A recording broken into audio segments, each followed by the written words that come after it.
Depuis tout à l'heure, on se faisait observer par des mecs un peu louches. Bon chasseur, il voit un truc qui bouge, il tire. Littéralement, c'est une modèle Warrior puissance 8000.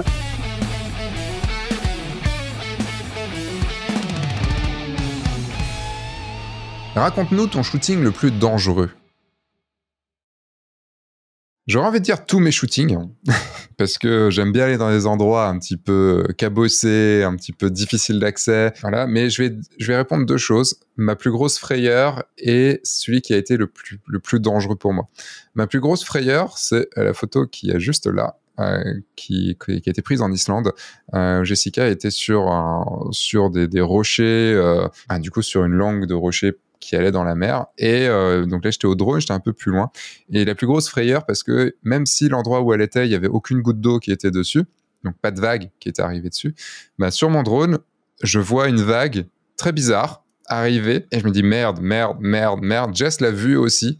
Et là, j'ai croisé très très fort les doigts pour que ce soit pas une énorme vague qui vienne l'emporter. Bon, au final, elle a eu quelques gouttes sur elle, donc ça allait. Et le plus dangereux, c'est un shooting que j'ai fait à Lanzarote, tout simplement parce que je me suis méchamment vautré la gueule. J'étais sur des rochers, je faisais attention parce que c'était des rochers qui avaient été bien polis par l'eau, et je prenais en photo une modèle qui était en dessous, donc je me suis un peu penché pour prendre la photo au 14 mm. Mon pied a dérapé et je suis tombé de un bon 2,5 mètres, 3 mètres de haut. J'ai glissé, en fait, c'est un mini toboggan, j'ai glissé et je suis arrivé, heureusement pas sur ma modèle parce qu'elle a réussi à se barrer, et je suis arrivé heureusement dans du sable bien confortable. Je me suis fait mal au coude et c'est juste ce que j'ai eu, et j'ai niqué mon 14 mm. Mais voilà, c'est peu cher payé pour ce que ça aurait pu me faire très très mal. Alors je dirais que mon shooting le plus dangereux, c'était le jour où j'ai organisé une sortie photo sur la thématique Walking Dead, parce qu'on était sur la période de la série, tout ça, et comme j'organisais des sorties à thème, il fallait que le thème Walking Dead y passe un jour ou l'autre. Et en fait, j'ai rassemblé sur un site Urbex, je crois qu'il y avait 27 modèles, et on devait être au moins 50 photographes, assistants, tout confondu. Donc, je me souviens qu'on était entre 70 et 80 personnes sur un site Urbex. Alors, j'avais eu les autorisations au niveau de la police pour amener ce groupe-là, mais j'étais quand même responsable. Et des photographes tout contents d'avoir des modèles, d'avoir les lieux, d'avoir tout ça, c'est comme des gosses. Et en fait, j'ai passé ma journée à tous les surveiller, à dire là, vous ne montez pas parce que l'escalier, il est pas sûr. Et finalement, 5 minutes après, de les voir tous monter à l'escalier et de leur courir après pour dire descendez.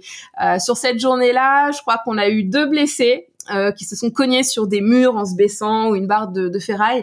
Mais je dirais que c'est le plus dangereux parce que sur un site dangereux à la base, on était beaucoup, et finalement, si c'était maintenant, peut-être que je le referais pas parce que ça aurait pu vraiment amener sur des problèmes non désirés, quoi. En temps normal, je suis pas du genre à mettre en danger mes modèles. Je dirais que en fait les shootings les plus dangereux, c'est tous ceux que je fais, parce que le plus grand danger, c'est moi. En fait, pour donner un exemple, je repense à cette fois où, en fait, je crois que oui, c'était à côté d'Aix. Il y avait des espèces de falaises en terre rouge, et moi j'étais tout en haut des falaises pour avoir mon point de vue, et en fait j'ai dévalé la falaise toujours en faisant attention à mes boîtiers. Il faut savoir que quand je tombe toujours comme ça. Mais je me suis vraiment râpé la cuisse parce que je suis tombée de tout mon long en faisant le haut de la falaise. Donc j'ai eu une très belle balafre que j'ai photographiée lors d'un autoportrait, j'en ai profité du coup. Mais oui, en fait le plus grand danger c'est moi. C'est moi qui suis maladroite. Je me suis déjà aussi cassé le petit doigt lors d'une séance engagement. C'est moi en fait le danger. Nous étions en direction de la rotonde de Grigny, que beaucoup de photographes autour de Lyon connaissent. C'était il y a de nombreuses années. Nous sommes passés par la voie ferrée avant de nous glisser sous le grillage. Et avant de nous glisser sous le grillage, un train est apparu à un virage, donc on l'a pas du tout vu arriver. Heureusement, on n'était pas sur la voie et il nous a littéralement frôlé. Et on s'est trouvé très stupide d'avoir pris un risque tel. Surtout qu'en ressortant de ce shoot, on s'est aperçu qu'il y avait une entrée tout à fait accessible de l'autre côté, où même les voitures pouvaient passer, donc on s'est senti à la fois chanceux et stupide. Mais il y en a un notamment où en fait pour la photo, donc je voyais un bandage autour de ma tête et mon conjoint était là au cas où, évidemment. J'étais pas toute seule, j'aurais pas fait toute seule de toute façon, mais et puis de toute façon il fallait qu'il m'aide aussi pour mettre le bandage autour de ma tête. Mais je pensais pas en fait que ce serait aussi inconfortable et que j'aurais autant de mal à respirer. En fait, on s'imagine que c'est des bandages, donc c'est aéré, tout ça, et au final ça m'écrabouillait le nez. Même s'il y avait pas beaucoup au niveau de ma bouche et tout, en fait, comme ça m'écrabouillait le nez, j'avais du mal à respirer par le nez. Et la bouche, c'était compliqué de respirer par la bouche, donc ça a pas duré longtemps. J'avais pas beaucoup d'oxygène, mais en même temps, moi, quand je fais des photos comme ça, j'aime bien faire plein d'essais. Surtout que là, je voyais rien, donc c'était lui qui déclenchait pour moi, et du coup, je pouvais pas voir le résultat. Donc, je voulais vraiment être sûre d'avoir ce que je voulais. Donc, j'ai testé plusieurs poses, etc. Je voulais vraiment pas avoir fait ça pour rien. Donc, quand il a enlevé, vraiment, j'ai senti un soulagement et j'ai eu un peu peur pendant le shooting quand même parce que j'avais vraiment du mal à respirer, quoi. Après, ça va, il y avait un signe d'urgence. Je lui avais dit, je te fais un signe d'urgence au cas où à un moment je le sens plus et j'avais en plus du mal à parler. Donc pour lui dire help, help. C'était un peu compliqué et après coup je me dis c'était un peu dangereux quand même. Mais bon, on prend des risques pour avoir des belles photos.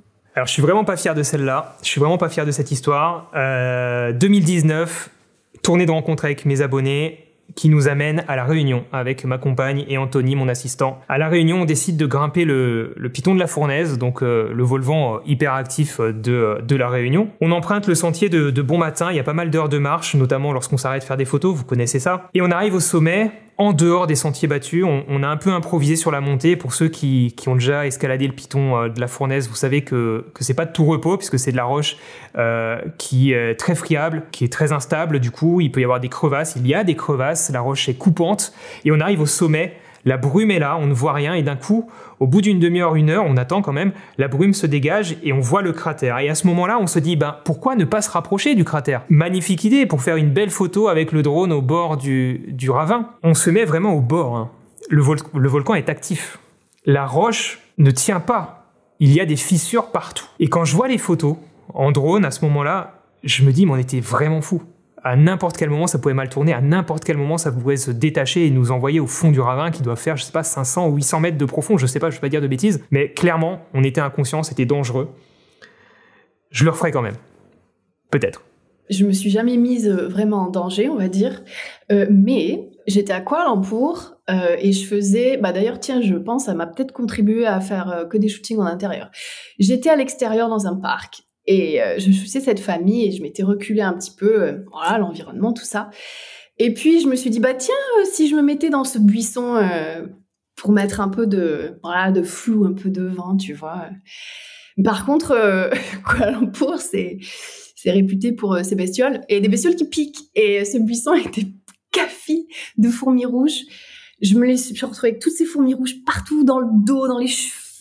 Alors en plus il fait chaud, donc j'avais juste un petit t-shirt, c'est passé dedans et tout, et ça fait hyper mal. Et donc j'ai jeté mon appareil, j'ai commencé à sauter de partout, me taper dessus. La famille se demandait d'ailleurs ce que je faisais, mais ça fait très très mal. Et j'ai eu des jolies cloques pendant un jour ou deux, mais j'ai fini le shooting. Après, c'est très relatif, c'était pas vraiment dangereux, c'était, à un moment donné, j'étais dans on n'appelle pas ça les favelas, c'est pour le Brésil. En Argentine, j'étais à Buenos Aires. Donc, c'est VI2LA, mais il prononce Vicha. Donc, c'était un des bidonvilles les plus dangereux de Buenos Aires. Alors, c'est toujours pareil, donc, j'ai pas eu de problème, j'ai pas eu de soucis et tout ça. Mais c'est un endroit qui est très dangereux pour t'arriver. Et c'est ça qui est étonnant dans les endroits dangereux, c'est qu'en fait, nous, comme on vit en France, on connaît pas ça. Donc, une rue, même là, j'étais à Los Angeles, donc j'étais dans un quartier plutôt bourgeois. Ça te paraît pas dangereux.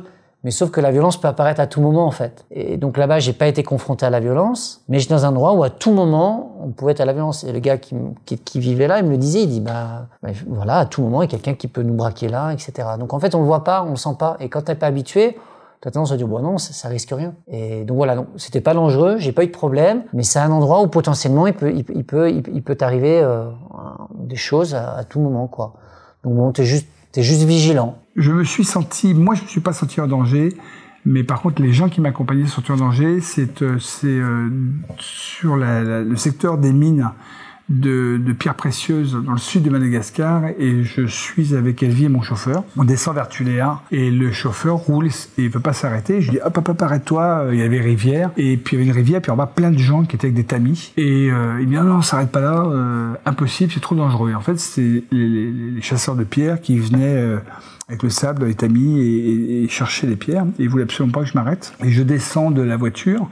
Et je dis, je me fâche, je monte le ton, je m'arrête. Et je prends juste un boîtier. Je prends un boîtier, une optique. Mon fameux 16 mm, 24 mm. C'était en contrebas, on va dire, à peu près une vingtaine de mètres du talus.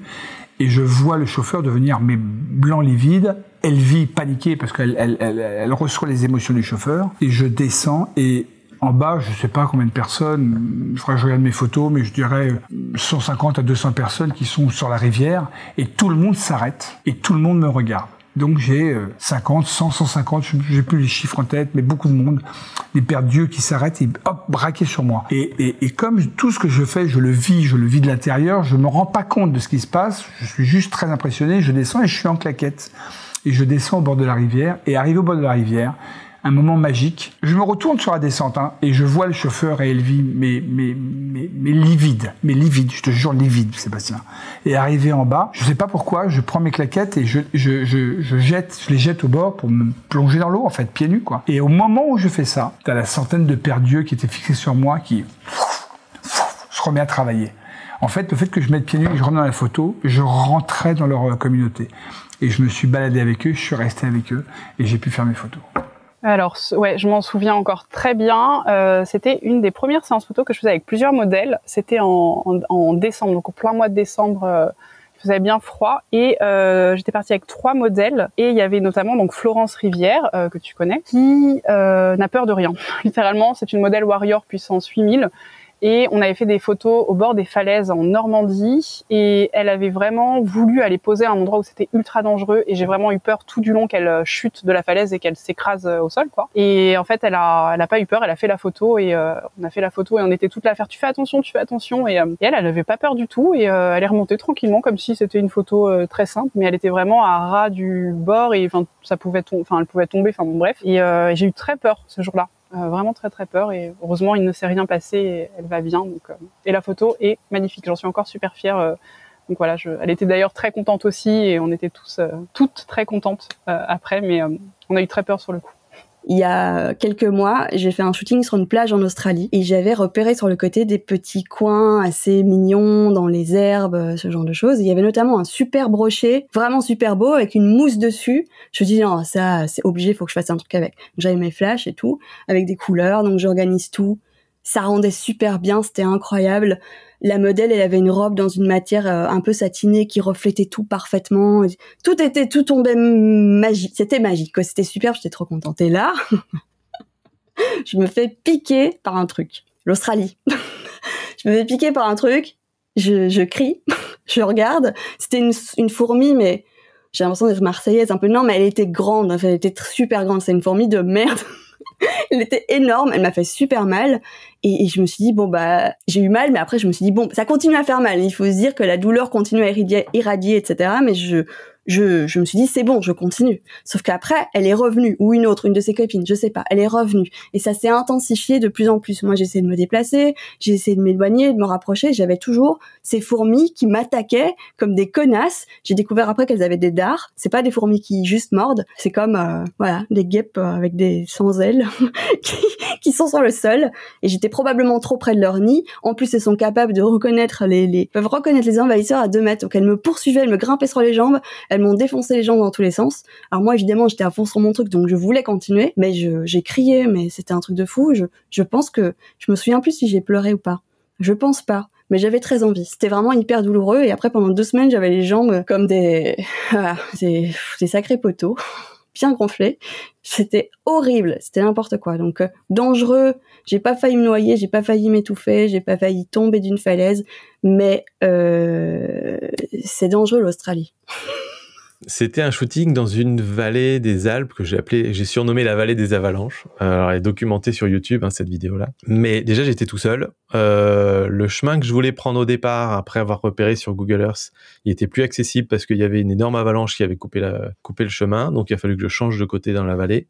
Et donc, j'ai remonté la vallée petit à petit. Et toute la journée, j'entendais des gros bruits comme ça. Donc, j'ai essayé de faire très attention de pas aller sur les coulées. Et il y a eu des endroits où j'ai pu, en fait, à un moment me poster dans un endroit qui était plutôt à l'abri, plutôt safe, pour pouvoir observer les avalanches et les photographier. Il y a eu quand même un moment ou deux où je devais passer sur une coulée et où je me disais, là, tu te dépêches, tu te plantes pas parce qu'il y a un risque non nul qu'il y ait à nouveau une coulée qui se produise au moment où tu y es et ça peut être méga dangereux. T'es tout seul, tu te fais prendre là, tu meurs. Il y a personne qui vient te chercher. Donc c'était effectivement assez dangereux.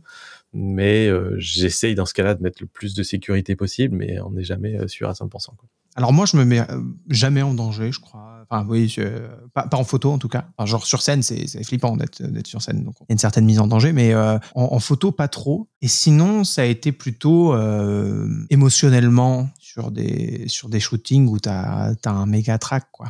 Ouais, le shooting le plus dangereux, c'est un des tout premiers en aquatique. Et d'ailleurs, j'étais pompier avant, donc tout ce qui est sécurité, prévention, je pense que j'ai bien baigné devant. Mais comme quoi, on n'est jamais trop prudent. Je me suis retrouvée en Australie, c'était au tout début de l'aquatique, c'était en 2015, avec un nouveau matériel photo. Donc j'avais acheté des flashs pour immerger sur mon caisson, donc ça alourdissait un peu mon matériel. Et surtout, j'avais une nouvelle ceinture de lest avec des nouveaux poids que je voulais absolument tester. Voilà. Et donc je pars dans une crique à côté de Byron Bay, shooter pour une marque de maillot de bain, et j'avais un peu sous-estimé les conditions, on va dire les phénomènes de marée en Australie. Je ne savais pas qu'il y en avait et je me suis absolument pas renseignée. C'est une énorme erreur de ma part. Et en fait, en l'espace d'une demi-heure, l'eau a monté. Là où on avait presque pied au départ, l'eau a doublé de profondeur, si vous voulez, et j'ai manqué me noyer parce que j'étais surlestée avec mon matériel. Et du coup, j'ai eu le bon réflexe d'enlever ma ceinture de lest que j'ai laissée là-bas d'ailleurs.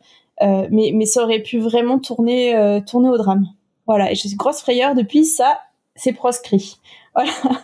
Question encore une fois difficile parce qu'il s'est passé tellement de choses dans les dernières années. Non, je vais prendre un truc un peu plus récent. En Namibie, on a été shooté, on avait les hyènes brunes qu'on a traquées pendant quelques jours et on a été ensuite voir les éléphants du désert. Donc il y a quelques éléphants qui vivent dans le désert hors parc, vraiment en pleine nature. Donc c'est des éléphants pour certains qui n'ont jamais vu d'homme ou presque. Donc c'est pas dans un parc qu'ils ont l'habitude des voitures, etc. Donc là déjà tu les cherches, t'es pas sûr de les trouver. Et après tu les vois, on les a vus, on a pu les filmer, etc. Et donc tu as des éléphants avec des dunes, ce qui est quand même un visuel qui est pas habituel. Et en fait, on s'est retrouvé très très proche d'eux sans l'avoir prévu. C'est qu'on est parti manger et se poser loin d'eux exprès, mais genre loin. Et au fur et à mesure, on a vu quelques individus qui se rapprochaient et qui étaient très curieux parce qu'encore une fois, ils n'ont pas beaucoup vu d'hommes. Et ils se sont rapprochés petit à petit, ils faisaient semblant de manger, ils se rapprochaient de nous, jusqu'à finir à 10 mètres devant notre table. Donc là, on a dû rentrer dans la voiture. Mais ce qui est marrant, c'est qu'il y en a vraiment un il prenait de l'herbe, et c'est des petites broussailles, il prend des broussailles, il les rejette. C'est-à-dire que vraiment, il nous regarde, il fait semblant de manger, et il se rapproche petit à petit. Donc c'est le moment où, tu sais pas trop comment ils peuvent réagir ou quoi, on connaît les signaux, mais il aurait pu nous charger pour intimider ou plus. Donc voilà, c'est un moment où t'es content, mais tu te dis quand même, attention, là, il pourrait se passer un truc pas bien dans quelques secondes, là. Donc voilà, t'es pas du tout maître de la situation. Je n'ai absolument rien tourné de dangereux. Donc je vais pas mentir non plus, j'ai jamais pris de risque pour avoir des images. Par contre, je peux raconter un tournage-montage qui m'a fait pleurer. C'était pour une Apple Watch, je me souviens plus laquelle. Et ça, c'est surtout les monteurs qui vont me comprendre. On fait un tournage à la pyramide du Louvre. Alors déjà, c'est galère parce que t'as les gardiens qui te courent un peu autour, etc. Content, je ramène les images. Je travaille jusqu'à 2h du matin. J'avertis ma communauté que la vidéo va arriver dans 1 heure ou 1 ou 2 heures, le temps que je compresse, etc. Et à l'époque, il y avait un bug dans Final Cut et je m'étais pas aperçu que je ne travaillais pas sur mes ressources vidéo sur mon disque dur, mais je travaillais directement sur la carte SD. C'est-à-dire, ça tapait dans la carte SD. Et il me restait 3 plans à tourner. Je sors la carte SD de l'ordinateur. Je mets dans la caméra, je reformate la carte SD, je tourne les 3 plans qui me manquent, je me retourne vers le logiciel de montage, et là, plein de panneaux rouges, les monteurs savent de quoi je parle, perdu l'intégralité du tournage de 2 jours en ayant promis à ma communauté que la vidéo arrivait dans 2 heures, en sachant que j'étais obligé de refaire un tournage, impossible de récupérer les images, enfin même avec des trucs. Et j'ai littéralement pleuré pendant 1 heure devant mon ordinateur. Et on a refait le tournage derrière. Finalement, ça s'est bien terminé. Mais voilà, tous les monteurs connaissent ce moment-là, à un moment dans leur carrière. Après, tu deviens un parano du backup dans tous les sens. Mais voilà, ça, c'était un moment très dur, dangereux. Alors du coup, le shooting le plus dangereux sur le coup et qui a été très long parce qu'en fait c'était en Roumanie, c'était dans un refuge de chiens roumains et j'étais allée là-bas pour prendre des photos pour aider les chiens. Et en fait, en soi, les chiens ne sont pas vraiment méchants, ils ont pas cet instinct de mordre ou quoi. Mais en fait, les chiens peuvent se battre entre eux et je pense que dans ces moments-là, on ne sait pas tout à fait ce qui peut arriver. Et franchement, à des moments, quand je voyais des gros chiens s'en prendre à d'autres chiens et que moi, pour me défendre, j'avais un 70-200, ce qui en soi n'est pas forcément le plus effrayant, c'était un petit peu flippant. Je vous avoue que, ouais. Alors, mon shooting le plus dangereux, j'en ai eu pas des masses, mais il y en a un qui m'a pas mal marqué. C'était en été 2018. J'ai réalisé un shooting photo dans la mer, enfin à la plage. Et au début, je m'étais dit, on fait juste des photos au niveau du tibia dans l'eau. Et puis là, je vois le coucher de soleil, je vois que c'est très beau, je vois que la modèle elle est partante. Et hop, on commence à s'enfoncer de plus en plus dans l'eau. Sauf qu'il y avait des vagues. Et donc je me mettais au niveau, je rasais le niveau de la mer pour faire des photos et pour être vraiment au niveau de la modèle. Mais les vagues arrivaient, donc je devais tout le temps me lever. Et il y a eu quelques éclaboussures sur mon boîtier. J'ai eu un peu peur, mais tout s'est bien passé. Mon boîtier est vivant et j'ai eu de très belles photos. Donc c'était un peu dangereux, mais ça va. Probablement pas le plus dangereux, mais c'est celui où je me suis senti probablement le plus mal à l'aise, dans le sens où je savais pas où j'étais, ce que je pouvais faire avec mon matos ou quoi que ce soit. Et ça, c'était en Tanzanie, on venait juste d'arriver, je crois qu'on était à Arusha du coup, et en fait, je me suis dit que j'allais faire de la photo de rue. J'avais aucune idée de si j'étais safe ou pas, en fait, ou de la sécurité. J'avais demandé à quelqu'un, ils ont dit c'est cool, mais pas après le coucher du soleil. Donc déjà, ça te met rarement confiance si on te dit coucher du soleil, rentre vite chez toi avec ton appareil. Et puis les gens, en fait, ils étaient frileux aussi. Donc et étant blanc, en fait, t'as quand même que tu le veuilles ou non, t'as toujours un aspect un petit peu où tu te sens, perso, où je me sens un peu en décalage en fait avec la culture locale. Surtout en général, on a rarement une bonne histoire, nous, en Afrique. Donc ça me met toujours un petit peu, et si tu connais personne, ça me met toujours une ambiance un peu bizarre. Donc je me rappelle, j'avais pris ces photos et tout, j'étais hyper content. Je demandais aux gens si je pouvais les prendre en photo, bien entendu. Mais ça n'empêche que quand je me baladais, je sentais énormément de regard sur moi et entre guillemets sur le matos. Donc ouais, c'était un petit peu chelou. Sinon, Paris, c'est pas mal aussi pour se faire voler son matos. Il n'y a pas besoin d'aller très loin. Le shooting le plus dangereux, c'était la scène finale. Alors, on dit scène parce que on devait finir le documentaire à cet endroit-là. C'est des chutes d'eau qui sont très grandes, qui s'appellent Epupa. C'est tout au nord de la Namibie. C'est la frontière entre la Namibie et l'Angola, donc c'est tout en bas de l'Afrique. Et là, on s'est retrouvé à projeter avec une 50aine de Imba, donc qui sont les gens de tribus qui habitent là-bas, sur un tout petit bout de caillou, avec vraiment à gauche beaucoup de vide. Un caillou qui est plutôt patiné parce qu'il y a du passage. Et donc, mon pote tenait le projecteur assis par terre. Moi, j'étais sur le trépied pour prendre la photo avec une lampe torche pour déboucher un peu qu'on y voit un petit peu parce qu'il faisait nuit. Et tous les Imba derrière qui chantaient, qui dansaient avec des gamins de 3 ans. Genre n'importe quoi. Et le réalisateur au milieu qui passait partout avec un coup le drone, un coup la caméra, machin. Et là, franchement, c'était vraiment dangereux. Même après coup, on s'est dit, on a eu de la chance qu'il n'y ait pas d'accident parce que il fait nuit, t'es au bord d'une falaise, et au bord, genre 50 cm, au bord, vraiment. Ça glisse, c'était vraiment chaud. Et on était en bout de tournage, donc c'est la dernière truc qu'on tournait, la dernière scène, et on était épuisés en fait. Donc quand ça s'est arrêté, c'est ok, ça s'est bien passé, mais ouais, ça aurait pu être la cata. Donc ça, c'est clairement de loin le truc le plus dangereux qu'on ait fait, sans trop on se doutait, mais pas autant quoi. Mon shooting le plus dangereux, et ça me fait sourire maintenant, on s'en est pas rendu compte, c'était une de mes premières séances avec modèle, et on était dans la banlieue de Lyon. J'ai fait mettre mon modèle en robe blanche dans l'eau, dans le lac, et quand on est sorti, il y a 2 policiers qui sont venus nous dire que depuis tout à l'heure, on se faisait observer par des mecs un peu louches, et puis ils nous ont dit ça, et après ils sont partis. Ils nous ont laissés toutes seules avec les mecs qui étaient toujours là, et ma modèle à moitié nue avec sa robe blanche, et c'était horrible. C'était de faire de la photographie animalière, donc déguisée en fougère, au milieu de la forêt, mais au milieu d'une zone de chasse, en fait. En fait, sur le moment, j'ai pas senti le danger, parce que quand je suis arrivé, il y avait pas de panneau qui disait chasse en cours, etc.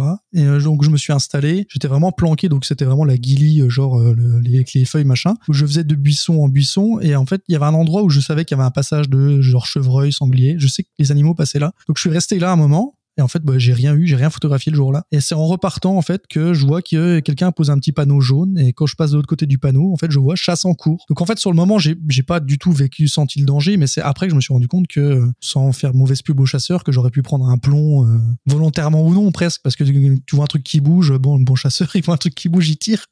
Voilà. Et vu que moi, j'étais une fougère, il m'aurait peut-être pas identifié comme un être humain. Donc, c'était dangereux, ouais. Après coup, je me suis rendu compte que j'ai vraiment eu chaud, je pense que. Mais pourtant, je les ai pas vus, quoi. J'ai pas vu de chasseurs, j'ai pas vu de chiens, rien. Mais j'étais donc vraiment dans la zone de chasse, quoi. Alors que je bosse pour le journal local, on est appelé sur un incendie. C'est un hangar qui flambe. C'est dans un petit patelin un peu forestier. Et arrivé sur les lieux, on discute avec les pompiers. Je commence à faire quelques photos. Et il se trouve que la situation est assez merdique. Il n'y a pas d'arrivée d'eau. Il y a 2 camions-citernes qui font l'aller-retour jusqu'à la rivière la plus proche, et ils arrosent en continu une cuve de fuel qui est dans le bâtiment en feu pour éviter qu'elle pète. Et à un moment, la rotation se passe pas bien, il y a un des camions qui reste pour X raisons coincé, et ils peuvent plus arroser. Et donc ça brûle et on attend. À ce moment-là, je suis à côté d'un pompier, je discute un peu avec lui, et là ça explose. Ça explose, et alors ce qui se passe, il y a une première déflagration, je suis pas sûr, peu importe. Le fait est que la porte du hangar tout entière est soufflée à l'horizontale. En entendant la détonation, j'ai un réflexe, c'est de prendre mon réflexe. Je prends mon appareil, je me cache derrière, je suis en mode rafale, clac, clac, clac, clac, clac, clac, clac, clac, et j'arrive à attraper juste après la détonation, peut-être du coup, la déflagration, la boule de feu qui sort du hangar, et cette photo a fait la une. Clairement, ce que j'ai préféré en tant que photographe, c'était ça. C'était bosser pour le journal. T'allais sur tellement de trucs, on allait sur des scènes de crime, alors il y avait beaucoup de trucs chiants, à la fête de la saucisse, Staline, tous les vieux, souriez, voilà, bon, des trucs chiants, et régulièrement t'avais un fait divers, t'avais un truc, et là c'était du pur reportage, quoi. Scène de crime, incendie, accident, machin, il y avait des trucs, t'avais des gueules de gens qui pleuraient, des pompiers couverts de suie, en sueur, avec le casque à la main qui sort du truc, il en peut plus. Enfin, j'ai des photos de ouf, mais il faudrait une fois que je fasse le tri, quoi. Et vous? Oui, vous, là, derrière votre écran. Je suis sûr que vous avez fait des shootings qui étaient dangereux, qui ont pu ou qui auraient pu être dangereux. Racontez votre shooting le plus dangereux dans les commentaires. Ça, je suis sûr que ça va nous faire un petit peu frissonner. Et moi, je vous dis à dans 2 semaines pour une nouvelle vidéo, avec une nouvelle question et mes 23 invités. Entre-temps, eh bien, sortez, faites des photos et surtout, amusez-vous. Au revoir.